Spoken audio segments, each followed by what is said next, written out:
உங்களுக்கு திமுகனாதான் பயம் நினைச்சோம். அதை தாண்டி திமுகவுடைய விழுதுகளா இருந்து இன்னைக்கு சென்சி மீட்டப் அப்படின்ற ஒண்ணு தொடர்ந்து இன்னைக்கு எல்லா பக்கமும் நடக்கிறதுனால அவ்வளோ பதறது இல்ல. அந்த பதட்டம் இருக்கணும். ஏன் சென்சினா உங்களுக்கு மட்டும் தான் அத்தாரிட்டி எழுதி கொடுத்துருக்கா? எங்களுக்கு எல்லாம் சிங்கிள் டீ கப் போதும், அதை குடிச்சிட்டு கெத்தா வந்து நின்று களத்துல உங்களை பார்த்து திருப்பி நாங்க கேள்வி கேட்போம். அண்ணே ஆதவர்ஜன் அண்ணே, இன்னைக்கு தமிழ்நாட்டு இளைஞர்கள்லாம் கண் முழிச்சிட்டாங்க. அவங்களெல்லாம் இனி வந்து ஏமாத்தவெல்லாம் முடியாது. எத்தனை நீங்க பேசினாலும், இனி எத்தனை மீட்டிங் பேசினாலும் உங்களுடைய ரீலே இன்னைக்கு அந்து போயிடுச்சு. உங்களுக்கு வந்த ரத்தம் அடுத்தவங்களுக்கு வந்த தக்காளி சட்னின்னு பேசக்கூடிய நீங்கள்லாம் இன்னும் கொஞ்ச நாள்ல எல்லாத்துக்கும் ரொம்ப டிரான்ஸ்பரன்சியா தெரிய போறீங்க. டயா பூஸ்டர் சுகரை கண்ட்ரோல் பண்ணும், உங்க ஆரோக்கியத்தை மீட்டு தரும். சர்க்கரையை கட்டுப்படுத்துறதுக்கான எளிமையான வழிமுறை, இயற்கையான வழிமுறை. அனைத்து மருந்து கடைகளிலும் கிடைக்கும். அனைவருக்கும் வணக்கங்க. சென்சி மீட்டப் கோவை சொல்லி நல்லபடியா ரொம்ப வெற்றிகரமா நேற்று நடத்தி முடிச்சிட்டோம், நிறைவாயிடுச்சு. ஆனா அதுல எத்தனை பேத்துக்கு ஒரு வயிற்றுச்சல் வேக்காடு பாருங்க. ஒரு சென்சி மீட்டப் நடக்குது, அதாவது சென்னையில தொடங்கி முடிச்ச உடனே அமைச்சரே வந்து விமர்சனம் பண்றாரு. அவர் திமுக எவ்வளவு ஸ்ட்ராங்கா இருக்குன்னு இதுல இருந்து நம்ம எல்லாரும் புரிஞ்சுக்கணும்ல. ஏன்னா ஆதவர்ஜன் அண்ணன் வந்து அதிர்ந்து போய் என்ன பண்றதுன்னு தெரியாம 1500 ரூபாய் கொடுத்து பசங்கள்லாம் அங்க போய் உட்கார்ந்துருக்காங்க. அண்ணன் நான் நினைக்கிறேன் ஆதவர்ஜன் அமைச்சர் அவர்கள் இந்த ரூட் மாஃபியா வாய்ஸ் ஆஃப் காமன்ல வச்சிருக்காங்களே, அதுல வேலை செய்யறவங்களுக்கு ஒரு நாளைக்கு சம்பளம் 1500 ரூபாயா இருக்கும், இல்ல ஒருவேளை ஜாஸ்தியா கொடுத்துருப்பாங்க. இல்ல அந்த இன்ஃபுளுசர் டீம் எல்லாம் வச்சிருந்தாங்கல்ல, இந்த யூடியூப்ல எல்லாரும் வந்து எங்க அண்ணனுக்கு ஓட்டு போடுங்க எல்லாம் கேட்டாங்கல்ல. இப்ப கூட கீழே கமெண்ட்ஸ்ல நிறைய பேரு நான் டிவிகே ரசிகர்கள் இல்ல டிவிகே தொண்டர்கள் எங்க அண்ணனுக்காக நாங்க முட்டு கொடுப்போம் அப்படின்னு எல்லாம் வந்து பேசுறாங்கல்ல. ஒருவேளை இவங்களுக்கு எல்லாம் ஒரு நாளைக்கு சம்பளம் 1500 ரூபான்னு நினைக்கிறேன். அதைத்தான் மறந்து போய் அமைச்சர் ஆதவர்ஜன் அவர்கள் அந்த மேடையிலே சொல்லிட்டாங்க போல இருக்கு. ஏன் உங்களுக்கு திமுகனாதான் பயம் நினைச்சோம், அதை தாண்டி திமுகவுடைய விழுதுகளா இருந்து இன்னைக்கு சென்சி மீட்டப் அப்படின்ற ஒண்ணு தொடர்ந்து இன்னைக்கு எல்லா பக்கமும் நடக்கிறதுனால அவ்வளோ பதறது இல்ல. அந்த பதட்டம் இருக்கணும். ஏன்னா இது சாதாரணமா ஏதோ ஒருத்தர் பாட்டு பாடினாரு, டான்ஸ் ஆடினாரு, 4 டயலாக் பேசினாரு, அங்க நின்று பொய்யா சண்டை பிடிச்சாரு, அப்புறம் கடலுக்கடியில போய் நின்று போராட்டம் பண்ணாரு அப்படிங்கிற பொய் கட்டமைப்பினால உருவாக்கப்பட்ட ஒரு இயக்கம் கிடையாது. அதாவது கொற்ற மலையில ராபின்சன் பூங்காங்கள கொள்கைக்காகவும் கோட்பாட்டுக்காகவும் ஒரு டீயை குடிச்சிட்டு ஒவ்வொரு இளைஞர்களும் அன்னைக்கு இருந்த ஒவ்வொருத்தரும் தன்னுடைய சுயமரியாதைக்காகவும் எந்த சுயலாபத்தையும் எதிர்பார்க்காம இந்த தமிழ்நாட்டை எப்படியாச்சும் முன்னேற்றி மேல கொண்டு வரணும் அப்படின்றதுக்காக உருவாக்கப்பட்ட ஒரு கூட்டம் அப்படின்னு சொன்னா அது திராவிட முன்னேற்ற கழகம் அப்படின்னு நாங்களாம் மார்த்தட்டி சொல்லுவோம். எங்களுக்கு என்ன பயம் வேண்டி கிடக்குது? இல்ல அதை தாண்டி எங்களுக்கு எதுக்காக இந்த 1500 ரூபாய் 1000 ரூபாய் எத்தனை நாள் இப்படியே சொல்லிட்டு இருப்பீங்க? உங்களுக்கு எல்லாம் சுயமரியாதை இருக்கா? இன்னைக்கும் தான் உங்களை பத்தி நிறைய விமர்சனம் வருது. அமைச்சர் அவர்களே, ஆதவர்ஜன் அமைச்சர் அவர்களே, இன்னைக்கு போதைப் பொருளுக்கும் உங்க குடும்பத்துக்கும் என்னமோ ஒரு சம்மந்தம் இருக்கு, அதை தாண்டி பின்னணியில இவங்க எல்லாம் இருக்காங்கன்னு யூடியூப் அவர்கள் பேசினா அவங்கள பிடிச்சி ஜெயில போடுறீங்க. அப்போ இதுதான் நீங்க கொடுத்த எதிர்கட்சி கொடுத்த சுதந்திரம். அதை தாண்டி உங்களை பத்தி விமர்சனம் பண்றவங்களுக்கு கொடுக்குற சுதந்திரமா? அது எல்லாத்த விட ஒரு பெண் திமுக சார்ந்தோ இல்லைன்னா இன்னைக்கு தாவேகா கட்சியை எதிர்த்தோ ஒரு விமர்சனம் பேசிட்டா கீழே நீங்க வந்து ஒரு குரூப் வச்சிருக்கீங்கல்ல, அதாவது டிவிகே கண்ட்ரோல்ல இருக்கக்கூடிய இந்த voice of common, route mafia எல்லாரும் சேர்ந்து என்ன பண்ணுவீங்க? மொத்தமா அந்த ரிப்போர்ட் அடிச்சு அந்த FB ஐடியை தூக்குறது, இன்ஸ்டா ஐடியை தூக்குறது. இதெல்லாம் ஒரு பொழப்பா? இல்ல நான் கேட்கிறேன், உங்களால நேர்மையா எதிர்த்து நிக்க முடியாதுன்னு தெரிஞ்சிருச்சா? என்ன அதாவது எல்லா பக்கமும் அதாவது இன்ஸ்டாகிராம் ரீல்ஸ்ல தான் நாங்க ஆட்சியை பிடிச்சோம்னு நினைச்சிட்டே இருக்காங்க. அதை பார்த்து இன்னைக்கு திமுக சென்சி டீம் இப்படி பண்ணது, இன்ஸ்டாகிராமுக்குள்ள வராங்க, ரீல்ஸ்குள்ள வராங்க. ஏன் உங்களுக்கு மட்டும் தான் அதை அச்சாரம் போட்டு எழுதி கொடுத்துருக்கா? அதான் நீங்க முழுக்க அந்து போற ரீலா தானே கொடுத்துட்டு இருக்கீங்க. ஒரு இடத்துல உங்க எம்எல்ஏ இல்லைன்னா உங்க அமைச்சர்கள் எல்லாம் நல்ல விஷயத்த போட்டு காமிச்சிட்டு இருக்காங்களா? எல்லாமே திமுக செஞ்சு வச்சிருக்கோம். போய் ரிப்பன் வெட்டுற வேலையும் இல்ல, அங்க வந்து கலைஞர் அவர்களுடைய போட்டோவை எடுக்கிறது, ஏன் அம்மா அவர்களுடைய போட்டோவே எடுக்கிறது. ஏன்னா அம்மா உணவகத்தை நாங்க அப்படியே கட்டமைப்பு பண்ணிட்டோம், நாங்க அப்படியே சரி கட்டிட்டோம். என்ன எனக்கு புரியல. மே 18ஆம் தேதி அறிக்கை விடுறீங்க 620 அம்மா உணவகத்தை நாங்க வந்து ரெடி பண்ணிட்டோன்னு. அம்மா உணவகத்தை எப்படி இப்போ இன்னைக்கு ஒரு ஜூன் 7, 8ஆம் தேதின்னு வச்சுக்கோங்க, ஒரு 20 நாள்ல நீங்க முழுசா அம்மா உணவகத்தை திரும்ப மீண்டும் கட்டி அமைச்சு அங்க இருக்கக்கூடிய எல்லா பேத்துக்கும் வேலையெல்லாம் கொடுத்து புது பாத்திர பண்டங்களை எல்லாம் கொண்டு வந்து வச்சு எல்லாத்துக்கும் சாப்பாடெல்லாம் கொடுக்க ஆரம்பிச்சிட்டீங்களா? சார் ஆல்ரெடி கட்டமைப்பு சரியாதான் இருந்துச்சு. இடையில தேர்தல் 3 மாசம், அது யாருமே பராமரிப்பு பணிகள் அதிகாரிகள் சென்று பார்த்திருக்கணும் அந்த இடத்துல. அப்ப அந்த கட்டமைப்புல ஏதோ சில பிரச்சனைகள் குறைபாடுகள் இருக்கும். ஒரு வீடே 4 நாள் கூட்டாம இருந்தா அந்த வீடே வந்து ஒரு மாதிரிதான் இருக்கும் அந்த சூழல். அப்படி இருக்கும்போது ஒரு 3 மாசம் எந்த விதமான அரசாங்கமும் இல்ல, நீங்களும் இப்பதான் புதுசா ஒரு அரசவை அமைச்சிருக்கிறீங்க அப்படிங்கும் போது இடப்பட்ட இருக்கக்கூடிய அந்த கால சூழ்நிலையில அது ஏதாச்சும் பழுதுபட்டிருக்கலாம், இல்ல பராமரிப்பு இல்லாம இருந்திருக்கலாம்.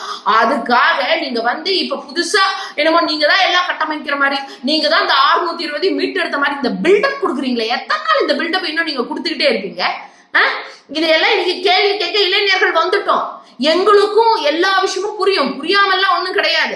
சரிங்களா? இவ்வளவு நாள் நாங்க பேசல, அதாவது திமுகவுக்கு ஆதரவு கொடுக்குற இளைஞர்கள் சரியா பேசல, சரியா விஷயம் போஸ்ட் போடல, பண்ணலன்னா எல்லாம் சரியா தானே போயிட்டு இருக்கு. இதுல என்ன இருக்கு? ஆவுனா கேட்டா ஊழல் அப்படின்னு வந்து சொல்லிருவீங்க. நீங்க என்ன பண்ணிருக்கீங்க? இன்னைக்கு ஆட்சி அமைச்சதே யாரோட கூட்டணிகள் இதெல்லாம் ஒவ்வொரு சோஃபா அனுப்பிச்சிங்களே, அந்த சோஃபாக்கு என்ன பதில்? அந்த சோஃபாக்குள்ள தங்கம் இருந்துச்சா, வெள்ளி இருந்துச்சா, இல்ல உண்மையாலுமே பஞ்சதா இருந்துச்சான்னு கேட்டுட்டே இருக்கோம். அதை பத்தி பேசுறதுக்கு யாருனாலையும் முடியல இல்லையா? மேடை போட்டு எவ்வளவு வேணாலும் பேசுவாரு நம்ம அமைச்சர்கள் எல்லாம். ஒரு ஹார்ட் டிஸ்க காணும், அந்த ஹார்ட் டிஸ்க்கு என்ன பிரச்சனை அதை சொல்றதுக்கு யாருனாலையும் முடியாது. கேட்டா அதுலதான் டெண்டர் இருந்துச்சு, அதுலதான் ஊழல் இருந்துச்சு, அதுலதான் இப்படி இருந்துச்சு. எப்படி எல்லாம் பொய்யா ஒரு விஷயத்த கட்டமைக்க முடியும்? அப்புறம் பாட்டு பாடுறது, பாட்டிலுக்கு 10 ரூபான்னு சொல்லிட்டு, ஆனா இன்னைக்கு பாட்டிலுக்கு 50 ரூபா. அதை தாண்டி டாஸ்மார்க் க்ளோஸ் பண்ணிட்டீங்க. FL2 இவ்வளவு ஓபன் பண்ணி வச்சுட்டு அங்க 50 ரூபாய்க்கு மேல கொடுத்து மொத்த காசையும் யார் வீட்டுக்கு போகுதுன்னு கேட்டா அதுக்கு பதில் கிடையாது. இந்த மாதிரி எத்தனையோ விஷயம் ஒண்ணுமே நம்ம பேச முடியாது, நம்ம பாட்டுக்கு அமைதியா தான் இருக்கணும். இன்னைக்கு எத்தனை கம்பெனி, இன்னைக்கு ஒரு மேடம் நம்மளுடைய அவங்கள பத்தி சொல்லவே கூடாது, சொன்னா அவங்க உடனே சொல்லிடுவாங்க, நான் ஒரு சாதாரண ஒரு பெண்மணி, சாதாரண ஒரு பின்புலத்துல இருந்து நாங்க வந்தவங்க, எங்களை பத்தி எல்லாம் ஒரு பெண்ணா அரசியலுக்கு வந்தா இவ்வளவு விமர்சனம் பண்ணுவீங்களான்னு கேட்பாங்க. ஆனா அந்த மேடம் இன்னைக்கு ஜாலியா போய் டான்ஸ் எல்லாம் ஆடுறாங்க, அதையும் பத்தியும் நாங்க ஒண்ணும் கேட்க கூடாது. ஆனா அவங்க நம்மளுடைய தமிழ்நாட்டுக்கு வர இருந்த 3 ப்ராஜெக்ட், அதை தாண்டி இன்னும் நிறைய ப்ராஜெக்ட் இருக்கு. ஆனா மெயினா இருந்த ஃபர்ஸ்ட் இருந்த அந்த விமான கட்டமைப்பு அந்த ப்ராஜெக்ட் போயிடுச்சு, அது ஒரு 15 லட்சம் கோடிக்கு மேல. அதை தாண்டி ராயல் என்ஃபீல்டும் போயிடுச்சு. இன்னைக்கு கப்பல் கட்டுமானம் பண்ணக்கூடிய அந்த தொழிற்சாலையும் இன்னைக்கு ஆந்திரா போயிடுச்சு. அது எப்படிங்க எல்லாமே ஆந்திராக்கே போயிட்டு இருக்கு? இது என்ன மாதிரியான ஒரு ஆட்சின்னு எங்களுக்கு யாருக்கும் புரியலையே. அது இதெல்லாம் ஒரு பிரச்சனையே இல்லை அப்படிங்கிற மாதிரி இன்னைக்கு அமைச்சர் ராதாகிருஷ்ணன் அவர்கள் பயங்கரமா வந்து நின்று மேடையில ஜென்சி மீட்டப் எப்படி நடக்குது, ஜென்சி மீட்டப் எப்படி நடக்குது, அதுக்கு கீழே நீங்க என்ன வழி நடத்துறீங்களோ அதுதானே உங்களுடைய தொண்டர்கள், ஃபாலோவர்கள், அதை தாண்டி உங்களோட ரூட் மாஃபியா அதை வந்து ஸ்ட்ராட்டஜி எடுத்து பிளே பண்ணுவாங்க. கீழே கமெண்ட்ஸ்ல பார்க்கணும், அங்க 300 பேர் தான் இருந்தாங்க, அங்க பெருசா கூட்டம் இல்ல, நம்ம பயணிகள்லாம் அங்க போய் என்ன நடக்குதுன்னு பார்த்துட்டு அது சும்மா போய் அங்க என்ன நடக்குதுன்னு வேடிக்கை பார்க்க போனாங்க, அங்க என்ன சரியாவா பேசுறாங்க, இது என்ன திரும்பவும் நீங்க முழக்கம் போட ஆரம்பிச்சிட்டீங்களா? உங்களுக்கு என்ன பிரச்சனை? நாங்க ஜென்சி மீட்டப் நடத்துறோம், ஏதாவது இது வந்து கொள்கை சார்ந்த கூட்டம், நாங்க பேசுறோம், என்ன பிரச்சனை? ஏன் ஜென்சினா உங்களுக்கு மட்டும் தான் அத்தாரிட்டி எழுதி கொடுத்துருக்கா? நாங்க ஜென்சின்னு மட்டும் சொல்ல மாட்டோம், ஜென் ஒய், ஜென் எக்ஸ் எல்லாரும் எங்களுக்கான ஒரு நிலைப்பாட்டை கொடுப்பாங்க. திராவிட முன்னேற்ற கழகத்துக்கு அந்த ஆதரவு கொடுப்பாங்க. நாங்க ஒன்னும் உங்களை மாதிரி ஜென்சி மட்டும் வச்சுக்கணும், அதாவது 18 வயசுக்கு மேல இருக்க இளைஞர்களை நீ ஈஸியா மேனிபுலேட் பண்ணிடலான்னு அவங்கள மட்டும் அந்த பாட்டு போட்டு பேக்ரவுண்ட் மியூசிக் போட்டு வா உங்களுக்கு இந்த பதவி தரேன், வா உனக்கு இந்த பதவி தரேன், அந்த மாதிரி கூப்பிட்டா அந்த இளைஞர்களுடைய வாழ்க்கையை நீங்க பாழ்படுத்திட்டு இருக்கீங்க. ஆனா அப்படி இல்லை. திமுக கழகம் அப்படிங்கிறது ஒரு பாரம்பரியமா இருக்கு. எதற்காக இந்த மீட்டிங் திரும்ப நாங்க போட ஆரம்பிச்சோம் அப்படின்னு சொன்னா, இனி எங்க கொள்கையை சார்ந்து இருக்கக்கூடிய இளைஞர்கள், அதை தாண்டி தமிழ்நாடு நல்ல வளம் பெறணும் அப்படின்னு நினைக்கக்கூடிய இளைஞர்கள் ஒவ்வொருத்தருக்கும் அந்த உணர்வு வரணும். நம்ம இன்னைக்கு எப்படி மேல வந்தோம், எப்படி இந்த நிலைப்பாட்டுக்கு வந்தோம், இந்த தமிழ்நாடு எப்படி இந்த அளவுக்கு முன்னேற்ற பாதை அடைஞ்சது, அதை தாண்டி சுயமரியாதை நம்ம அடிக்கடி சொல்லிட்டே இருக்குமே, இன்னைக்கு அந்த சுயமரியாதையை இழந்து ஒவ்வொரு இடத்துலயும் நின்றுட்டு இருக்கோமே, இன்னைக்கு சட்டம் ஒழுங்கு சீர்கெட்டு போயிட்டு இருக்கு, அதை தாண்டி போதைப் பொருளை தடுக்கிறோம்னு சொல்லி 3வது கையெழுத்து போட்ட இன்னைக்கு இருக்கக்கூடிய சீஃப் மினிஸ்டர் எதை பத்தியும் பேசாம இன்னைக்கு மிகப்பெரிய ஒரு ஸ்கேம் நடந்திருக்குன்னு சொன்ன ஒரு யூடியூபரை கைது பண்றாங்க. அப்ப இந்த மாதிரி விஷயங்கள்லாம் நடந்துட்டு இருக்கும் போது இளைஞர் பட்டாளம் தான் கேள்வி கேட்க முடியும்.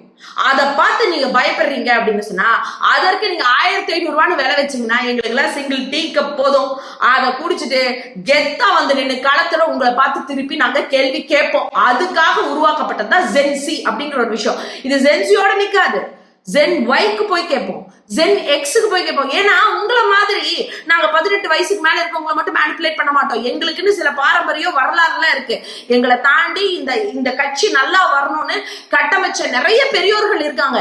அவங்களோட வழிகாட்டுறதோட வர்றதுதான் ஒரு பாரம்பரியத்துக்கான அடையாளம். உங்களை மாதிரி பாதியில வர்றதெல்லாம் கிடையாது. சரிங்களா? இன்னும் நான் எதுக்காக இந்த வீடியோவே நான் பண்ணேன் அப்படின்னு சொன்னா, உண்மையாலுமே கோயம்புத்தூர்ல ரொம்ப சிறப்பா நடந்துச்சு. நீங்க 1000 பேர் 1000 விமர்சனம் பண்ணாலும் வேற லெவல்ல எத்தனை எத்தனை, அதாவது கட்சி நிர்வாகிகள், அதை தாண்டி பொதுமக்கள் எத்தனை பேர் புதுசா வந்தாங்க, குழந்தைங்களை எல்லாம் கூட்டிட்டு வந்தாங்க, பெற்றோர்கள் அவங்களை எல்லாம் கொண்டு வந்து விட்டுட்டு வெளியே வெயிட் பண்ணாங்க. அவங்க சொன்ன ஒரு மாண்பு பாருங்க, வேணாமா நாங்க எங்க குழந்தைங்களை மட்டும் நாங்க உள்ள விடுவோம், ஏன்னா நாங்க வந்து உட்கார்ந்தோம்னா அதை எவனாச்சும் வட்டம் போட்டு இது என்ன ஜென்சி மீட்டப்பான்னு கேட்பான், அந்த சொல்லுக்கு உங்களை எல்லாம் நாங்க ஆளாக்க மாட்டோம், அதனால நீங்க தாராளமா நீங்க நடத்துங்கன்னு சொல்லி வெளியே வெயிட் பண்ண பேரண்ட்ஸ். இதுதான் தமிழ்நாட்டினுடைய பெற்றோர்களுடைய ஆக சிறந்த மாண்பு அப்படின்னு சொல்றது. இன்னைக்கு எல்லாத்துக்கும் ஒரு தெளிவு கிடைச்சிருச்சு. கண்டிப்பா நீங்க எத்தனை பேர்த்த முடக்கணும், உங்க கட்சியை பத்தி பேசினவங்களை எல்லாம் அடக்குமுறையில அடக்கணும்னு நினைச்சாலும் இன்னைக்கு புதுசா முளைச்சிட்டு தான் இருப்பாங்க. ஏன்னா கொள்கையினுடைய வளம் அந்த அளவுக்கு இருக்கு. ரூட் மாஃபியான் தான் சார் நீங்க தொடங்கியிருப்பீங்க. ஆனா திராவிட முன்னேற்ற கழகத்தினுடைய ரூட் அடிவேர் ஆணி வேறா உள்ள இறங்கி இருக்கு. அப்படிங்கும் போது இதை யாருனாலும் அசைச்சு கூடி பார்க்க முடியாது. இது எல்லாத்த விட உங்களுக்கு இன்னொரு விஷயம் சொல்லட்டுமா? நிறைய பேர் இதை நீங்க நம்பினாலும் சரி நம்பாடி சரி, எங்களுக்கு அதை பத்தி என்ன கவலை, உண்மை இன்னைக்கு வெளியே வர ஆரம்பிச்சிருச்சுன்ற சந்தோஷத்துல நாங்க இருக்கோம். நிறைய பேர் ஒரு தாவேக்காக சரி மாற்றம்னு சொன்னாங்க, சரி அதுக்காக நாங்க ஓட்டு போடலாம், இவர் வந்தா ஏதாச்சும் பண்ணிடுவாருன்னு நினைச்சோம். ஆனா அப்படி எல்லாம் எதுவும் நடக்கல. எங்களுக்கு இதுல பெருசா சாட்டிஸ்ஃபையே இல்லை, நாங்க தெரியாம ஒரு தப்பு செஞ்சுட்டோம் அப்படின்னு சொல்லிட்டு கூட நேற்று மீட்டிங்க்கு வந்தவங்க நிறைய பேர் இருந்தாங்க. அப்படின்னு சொன்னா அண்ணே ஆதவர்ஜன் அண்ணே, இன்னைக்கு தமிழ்நாட்டு இளைஞர்கள்லாம் கண் முழிச்சுட்டாங்க. அவங்களெல்லாம் இனி வந்து ஏமாத்தவெல்லாம் முடியாது. எத்தனை நீங்க பேசினாலும், இனி எத்தனை மீட்டிங் பேசினாலும் உங்களுடைய ரீலே இன்னைக்கு அந்து போயிடுச்சு. சரிங்களா? இதையவே இன்னைக்கு எல்லாரும் உற்று நோக்கிட்டு இருக்காங்க. இன்னைக்கு அதை எல்லாத்த விட சிஎம் சார் விஜய் சாரை பார்த்தே இன்னைக்கு நிறைய பேர், இளைஞர்கள் மட்டும் இல்ல பெற்றோர்கள், வீட்டுல ஓட்டு போட்ட தாத்தா பாட்டி எல்லாம் கேள்வி கேட்க ஆரம்பிச்சிட்டாங்க. என்ன போதைப் பொருளை ஒழிப்பேன்னு சொல்லிட்டு உங்க கூடயே போதைப் பொருளை பயன்படுத்தின ஒரு குரூப்பையே வச்சிருக்கீங்க போலவே, இன்னைக்கு என்ன நியூஸ்ல இப்படி வந்துட்டு இருக்கு அப்படின்னு சொல்லி கேட்க ஆரம்பிச்சிட்டாங்க. அதனால எல்லாரும் சரியான விஷயத்த இன்னைக்கு யோசிச்சு அதற்கான ஒரு விடைகளை தேடி கண்டுபிடிக்க ஆரம்பிச்சிட்டாங்க. அதை தாண்டி ஊழல்னு ஒரே ஒரு ஸ்ட்ராட்டஜியை மட்டும் வச்சு பிளே பண்ணலாம்னு நினைக்காதீங்க. ஊழல் நீங்க சொல்லலாம், அது கோர்ட் இருக்கு, அதை தாண்டி அங்க நீதியரசர்கள் இருக்காங்க, அவங்க ப்ரூஃப் பண்ணி வரட்டும். நீங்க சும்மா ஒரு ஃபேண்டசிக்காக ஒரு வார்த்தையை சொன்னீங்கன்னா உங்களுக்கு பின்னாடி முதுகுல இருக்கிற அழுக்கு எல்லாம் நீங்க பாத்துக்குவாங்க. நீங்க எப்படி இந்த கட்சியை உருவாக்குனீங்க, நீங்க ஒரு மாநாடு நடத்தும் போது யார் அதுக்கு செலவு பண்ணா, இந்த கட்சிக்கு இவ்வளவு கட்டமைப்பு வர்றதுக்கு, அதாவது கட்டமைப்பெல்லாம் ஒண்ணும் இல்லை, அதாவது இந்த அமைச்சர்கள் ஒவ்வொரு சட்டப்பேரவை தேர்தலுக்கும் நீங்க செலவு பண்ணதுக்கு, ஒவ்வொரு இடத்துல நீங்க பண்ண விஷயங்கள்லாம் என்னென்ன, எப்படி இந்த பார்ட்டி ரன் த்ரூ ஆகுது, இந்த பார்ட்டி வர்றதுக்காக யாரு ஃபண்டிங் அலோகேஷன் பண்ணா, இது எல்லாத்தையும் இனி மக்கள் யோசிக்க ஆரம்பிப்பாங்க. அதை தாண்டி நீங்க பார்த்து பொறாமப்பட்டு இப்ப பயந்துட்டு இருக்கீங்கல்ல ஜென்சி இளைஞர்கள், அதுவும் தெளிவா வந்துட்டு இருக்காங்கல்ல. இப்போ உங்க சைடு இருக்கிற, அதாவது உங்க ஃபேண்டசி பார்த்து அட்ராக்ட் ஆன நிறைய இளைஞர்களுக்கு புரிஞ்சிருச்சு அது வெறும் அட்ராக்ஷன், ஆனா உண்மையான ஒரிஜினாலிட்டி வேற பக்கம் இருக்குன்னு அவங்களோட கண்ணோட்டம் இன்னைக்கு மாறிட்டு இருக்கு. யாரையும் அவ்வளவு சீக்கிரம் ரொம்ப குறைவா எடை போட்டுறாதீங்க. நம்மளுடைய பிறப்புக்கும் எல்லா உயிருக்கும் நீங்க சொல்லியிருக்கீங்க. அப்பேற்பட்ட திருவள்ளுவருக்கே காவி சாயம் அடிக்கும் போது அதை பத்தி பேசாம இருந்த ஒரு கூட்டம் தான் இன்னைக்கு இருக்கக்கூடிய டிவிகே கவர்மெண்ட் அப்படிங்கிறது எல்லாத்துக்கும் தெரியும். அதாவது பல்லவி மேடமுக்கு ஒரு சரியான ஒரு சூழல் கொடுக்கல, அதாவது அவங்க வந்து மெழுகுபத்தி படுத்தும் மேயர் பிரியா அவர்கள் அவங்கள தடுத்துட்டாங்க அப்படி இப்படின்னு எல்லாம் பேசக்கூடிய நீங்க உண்மையாலுமே ஒரு மாநகராட்சியில யாரு மேயரோ அவங்கதான் முதல் குடிமகள், அதாவது குடிமகன், அதாவது முதல் சிட்டிசன் அப்படின்னு ஒரு விஷயம் இருக்கு. பட் அதையெல்லாம் நீங்க அந்த புரோட்டோகால்லாம் நீங்க ஃபாலோ பண்ண மாட்டீங்க. ஆனா நீங்க ஃபாலோ பண்ற புரோட்டோகால் என்ன, அதாவது ஒன்றிய அரசு ஒரு ஜீவோ தான் போட்டிருக்கோம். ஃபர்ஸ்ட் வந்து வந்தே மாதரம் பாடணும்னு, தாய்மொழியை 3வது இடத்துல கூட நீங்க தள்ளுவீங்க, பிரச்சனை இல்லை. அதாவது தமிழ் தாய் வாழ்த்த 3வது இடத்துல கூட பார்க்கலாம், ஏன்னா உங்களுக்கு புரோட்டோகால் முக்கியம். ஆனா உங்களுக்கு வந்த ரத்தம், அடுத்தவங்களுக்கு வந்த தக்காளி சட்னின்னு பேசக்கூடிய நீங்கள்லாம் இன்னும் கொஞ்ச நாள்ல எல்லாத்துக்கும் ரொம்ப டிரான்ஸ்பரன்சியா தெரிய போறீங்க. அதனால பாத்துக்கோங்க. இன்னைக்கும் நான் ரொம்ப பெருமையா சொல்லுவேன், உண்மையாலுமே எங்களை பொறுத்த வரைக்கும் நேற்று கோவையில நடந்த ஜென்சி மீட்டப் எங்களை பொறுத்த வரைக்கும் மட்டும் சொல்லக்கூடாது, உண்மையா எல்லாத்துக்குமே ஒரு பெரிய ஆச்சரியம். ஏன்னா கோயம்புத்தூர் மாவட்டத்துல மட்டும் நடந்தது. அந்த மாவட்டத்தில் இருக்கக்கூடிய அனைத்து ஜென்சி இளைஞர்களும் கலந்து கொண்டாங்க.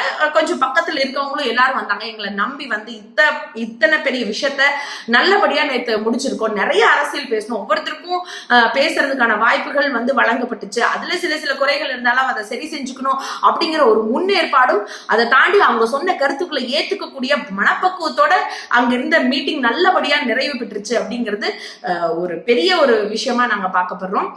ஸோ அதனால அண்ணன் வந்து வேற ஏதாவது மீட்டிங்ல மேடை போட்டு ஏதாச்சும் சொன்னாலும் உங்களுக்காக ஒரே ஒரு விஷயம் சொல்றோம். பெரியோரை வியர்த்தல் இளமை, சிறியோரை இகழ்வது அதனினும் இளமே. பார்த்து தெரிஞ்சுக்கோங்கண்ணே. நன்றி.